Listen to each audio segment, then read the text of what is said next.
मन के चमत्कार डॉक्टर जोसेफ मर्फी द्वारा लिखी गई बुक है। इस बुक में बताया गया है कि आप अपने अवचेतन मन की शक्तियों का प्रयोग करके कैसे अपने जीवन में समृद्धि, सफलता, दौलत, शांति हासिल कर सकते हैं और कैसे सिक्स सेंस का प्रयोग करके physical and the mental problem को सॉल्व कर सकते हैं।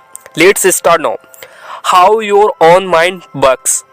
इंसान के पास एक माइंड होता है, लेकिन इसके दो अलग अलग फंक्शंस होते हैं, conscious mind and subconscious mind, चेतन और अचेतन, अपचेतन मन। Conscious mind and subconscious mind. Conscious mind learns, observation, experience and education, और हमारा सबकॉन्शियस माइंड 24 आवर वर्क करता है, जैसे स्वपन, पाचन, उत्सर्जन आदि क्रियाओं को नियंत्रित करता है। सबकॉन्शियस माइंड सबसे अच्छा काम तब करता है जब चेतन मन यानी कॉन्शियस माइंड सोया या उन्नीदी अवस्था में हो। चलो ऐसे देखते हैं। ये मिट्टी की तरह होता है, आप इसमें जो भी बीज डालेंगे उसे स्वीकार कर लेगा, चाहे बीज अच्छा हो या बुरा। याद रखें, आप जिस भी चीज को सच मानते हैं, जिसमें भी विश्वास करते हैं, उसे आपका अवचेतन मन यानी कि सबकॉन्शियस माइंड उसे स्वीकार कर लेगा और किसी परिस्थिति, अनुभव या घटना के रूप में आपके जीवन में ले आएगा। विचार, भावना के जरिए अवचेतन मन तक पहुंचते हैं। एक उदाहरण से देखते हैं कि जब आप बार बार लोगों से कहते हैं कि मुझे मशरूम पसंद नहीं है, तो मशरूम खाते ही आपको अपच हो जाता है, क्योंकि आपका अवचेतन मन कहता है कि बॉस को मशरूम पसंद नहीं है। यह उदाहरण आपको मजेदार लग रहा होगा, लेकिन यह चेतन और अपचेतन के बीच आपसी संबंध का एक उदाहरण है।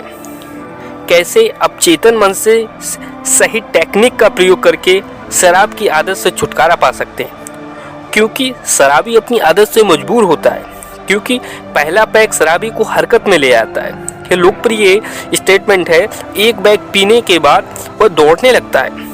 पूरी संभावना रहती है जब तक वह पीता रहता है, जब तक वह अचेत अवस्था में लुढ़क नहीं जाता। शराबी के साथ अमूमन देखा जाता है कि वह सभी तरह के वादे करता है कि जैसे दोबारा कभी नहीं पीऊंगा। शराबी कहता है कि पीने का जुनून समय समय पर उस पर हावी हो जाता है, वह आदतन का शिकार हो जाता है। यह प्रक्रिया इतनी बार दोहराई गई है कि उसके सबकॉन्शियस माइंड में छप गई है, और इस प्रोसेस को 3 स्टेप में डिवाइड कर दिया गया है। चलो देखते हैं, लेट्स स्टार्ट। इस प्रोसेस को 3 स्टेप में डिवाइड कर दिया गया है। फर्स्ट स्टेप, किसी हत्तेदार कुर्सी पर बैठे या सोफे पर लेट जाएं, कुछ मिनट तक खुद को रिलैक्स होने के सुझाव दें। अब एक उन्नीदी नींद जैसी अवस्था में आ जाएं। इस तनाव मुक्त, शांत, ग्रहणशील मनोदशा में जाने पर आप एक सुझाववादी फार्मूले का इस्तेमाल करने वाले हैं। सेकंड स्टेप, इस उन्नीदी अवस्था में अपने अपचेतन मन से कहें, मैं इस आदत से मुक्त हूँ, मेरे पास मानसिक शांति है। मुक्त होने की भावना और खुशी महसूस करें। इसे 5 मिनट या इससे भी ज़्यादा समय तक करें। थर्ड स्टेप, कल्पना करें कि इसी समय कोई प्रिय व्यक्ति आपके सामने खड़ा है, आपकी आंखें बंद हैं, यह डॉक्टर, पत्नी, पति या कोई भी हो सकता है। वह प्रिय व्यक्ति आपसे कह रहा है, बधाई बधाई। शब्द का मतलब आपके लिए पूर्ण संयम और मानसिक शांति है। दूसरे शब्दों में आदत से पूर्ण स्वतंत्रता। इस शब्द को बार बार सुने जब तक कि आपको सुखद प्रतिक्रिया ना मिलने लगे। ऐसी प्रतिक्रिया पाएं जो संतुष्ट करे। ऐसी प्रतिक्रिया पाएं जो संतुष्ट करे। इसी प्रकार से अपचेतन मन से कहें कि मैं एक ऐसे पुरुष को अपने अनुभव में आकर्षित कर रही हूँ जो सच्चा, ईमानदार, वफादार, दयालु, आस्थावान और समृद्ध है। वह शांत और खुश है। ये गुण उस मेरे अपचेतन मन में उतर रहे हैं। जब मैं इन गुणों को मनन करती हूँ तो वो मेरे हिस्सा बन जाते हैं।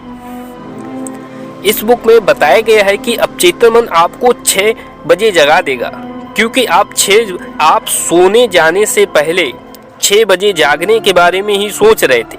इसी तरह अपचेतन मन ने आदमी के प्रकरण को लिया। इसके पास श्रेष्ठ बुद्धि होने की वजह से इससे तार्किक रूप से आदर्श जवाब खोज निकाला और उसे दे दिया। आप अक्सर देखेंगे कि जागने के तुरंत बाद जवाब आपके पास आ जाएगा, क्योंकि आप अब आधे सोए आधे जागे हैं। उस वक्त अवचेतन मन बुद्धि पर टापू मौजूद है।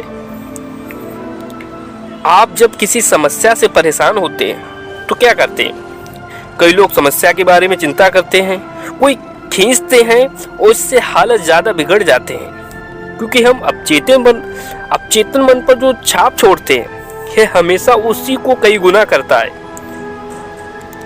कई लोग अवचेतन मन की तुलना किसी बैंक से करते हैं। आप लगातार इस शाश्वत बैंक में जमा कर रहे हैं। सुनिश्चित करें आप शांति, सद्भाव, आस्था और सामंजस्य के बीज जमा करें। ये 1000 गुना बढ़ेंगे। फिर आप समृद्धि और अच्छे सौभाग्य की फसल काटेंगे। यदि आप क्रोध, कटुता, आलोचना और द्वेष से प्रतिक्रिया करते हैं तो आप अपने अवचेतन मन में, अपने बैंक में इन्हें जमा कर रहे हैं। जब आपको शांति, आस्था और आत्मविश्वास की जरूरत पड़ेगी तो आप इन्हें बाहर नहीं निकाल सकते, क्योंकि आपने अपने बैंक में इन गुणों को जमा ही नहीं किया था। इसी समय खुशी, प्रेम, शांति और अच्छे हास्य को जमा करना शुरू करें। इन चीज़ों के साथ अपने मन को व्यस्त रखें। फिर अवचेतन बैंक आपको उन पर चक्रवृद्धि ब्याज देगा। यह आपको अपने सबसे बड़े सपने से भी ज़्यादा देगा।